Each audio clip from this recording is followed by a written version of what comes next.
بسم الله الرحمن الرحيم. السلام عليكم ورحمة الله وبركاته. مقعي واحد مفتاح محمد. فيديوغينا نام كليبكينا كوبنا waxaan ku eegi doonaa qaabka markaas aan uga faa'iideysan karno waxyaabaha ay bixiso shirkadda Google qaar kamid ah ama software-da ay bixiso shirkadda Google markaas. Marka hadda tahay qof member ka ah ama markaas account ku dhaxlay shirkadda Google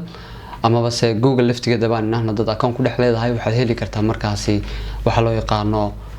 services kala duwan oo markaas shirkadu bixinayso. marka serviceska hadaan isla eegno oo markaas aan shashada isla tagno waxa markaas bartaan ka heli karnaa ama aan ku gali karnaa marka hore aan u tagno Google waan ku galnaa markaas browserka waan ka galnaa marka browserka isticmaalaya macna badan ma sameeyo ka doonto ma ka wada gali kartaa dhamaanteed. marka waxaan isticmaal doonaa hadda Google Chrome aan isticmaali doonaa hadda markaas bartaan ka soo search gareysano Google Chrome keena aan soo furno qaabkan ay markaas inoogu soo bixi doonaa marka hadda dhowr account ku leedahay qaabkan aniga markaas igu soo baxay kugu soo bixi doona marka account kan doorsaad ku gali doontaa dan marka kama soo gali hadda kama tu gasho halkan wax kaga soo bixi doona markaas browserkaaga kugu soo bixi doona marka icon ka bartan yaala waxa kaga soo bixi doona wax loo yaqaan Google kaaga ama Gmail kaaga waxa loo yaqaan username kiisa sidoo kale icon kii ku saarna ama sawirkii ku saarna ayaa bartan kaga soo bixi doona hadda waxaan u baahanahay inaan bartan saddex dhibcood tagno ama bas grid ka bartan yaala halkan waxa ku soo galay dhammaan services kala duwan ee markaas sida free ah ay ku bixiso Google markaas ay kugu siinayso marka badanaa waxa jira waxa loo yaqaano Office oo markaas kombiyuutarada lagu shubto oo ay bixiso shirkadda markaas Microsoft hadana kugu jirin casharkeena markaas waxaad kaga faa'iideysan kartaa ama aad ku isticmaali kartaa inaad kaga maaranto Microsoft Office waxa loo yaqaano ee markaas kombiyuutarka caadi ahaan loogu shubo ee markaas kaga maaran kartaa ama bas si degdeg ah aad ugu baahantahay inaad wax ku qorto waxaad kaga maaran kartaa inagoo isticmaalna markaas Google keena kuwa ay noo sameysay iyada marka halkan waxa ku qoran hadan xaqan hoos soo dadegno saddex icon ba ku qoran oo ay markaas docs ka mid tahay kan markaas wuxuu noqonayaa Word ka inoo bedeli doona sidoo kale kan wuxuu noqonayaa Sheets oo markaas isagu wuxuu noqonayaa Excel ka inoo bedeli doona halkan waxa noogu diyaarsan sugna mid loo yaqaan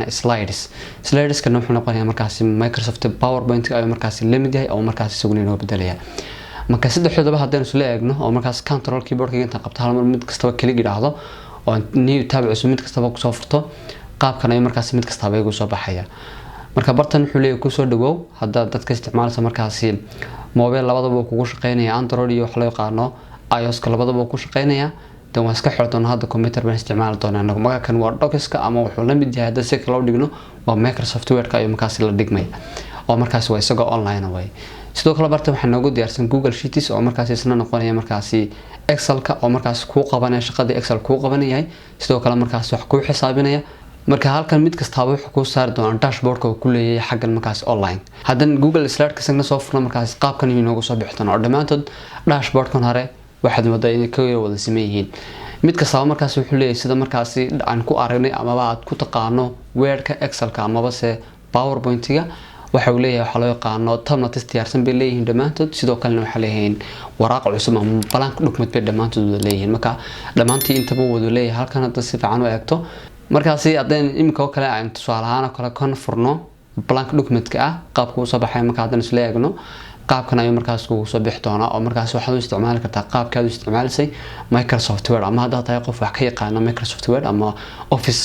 si fiican markaas kan u isticmaali kartaa shaqadaadana markaas wax badan ay markaas uu ka caawin doona si efficient markaas waad u qabsan kartaa shaqadaada marka hadan Sheets ka tagno isaga laftigiisu waa lamid hadan blank document ka soo furo wuxuu igu soo bixi doonaa sidii markaas Excel kii oo kale dhamaan keyboard shortcuts-kii formulooyinkii wixii aan ku isticmaali karay Excel ka oo dhan ayuu markaa bartan ku wataa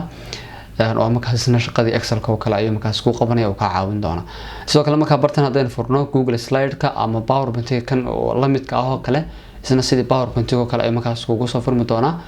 aad markaas u isticmaali kartaan ka faa'iideysan kartaa haddaba video clipkeena waxa ku saabsanaa qaabka markaas aan uga faa'iideysan karno waxyaabo kamid ah ama markaas application ay bixiso shirkadda Google oo markaas online ku bixi doona kooraskan oo markaas dhameystiran oo markaas lagu dhigi doono qaabka aad isticmaali karto Office-ka oo dhameystiran waxa ku diyaarsan platform-ka waxbarashada tix.com wixii su'aalo ama markaas wixii discussion soo jeedin waxaad noogu reebi kartaa qaybta hoose ee comment-iga video-ga markaas waxa la wadaagi kartaa cid kastoo leedahay waxbay ka faa'iido doontaa ama aad la jeclaato inay wax ka faa'iido inta video ku xigay ku kulmi doono waxaan kaga tagnaa assalaamu calaykum waraxmatullaahi wabarakaatuh